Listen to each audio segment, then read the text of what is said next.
Using reverb can make your mixes feel washed out. So here are some things to consider so that it always sounds good.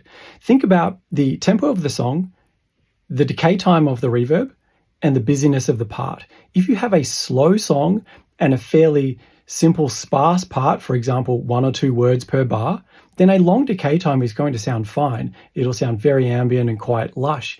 But if you've got a lot of lyrics happening in one bar and a long decay time, that's when it's going to start to get washy, because all of those transients from the consonants are just going to stack up on each other. So if it's a really busy vocal or a fast tempo, you might want to experiment with shorter decay times. If it's sparse arrangement, slower tempo, then those big lush reverbs are going to work well.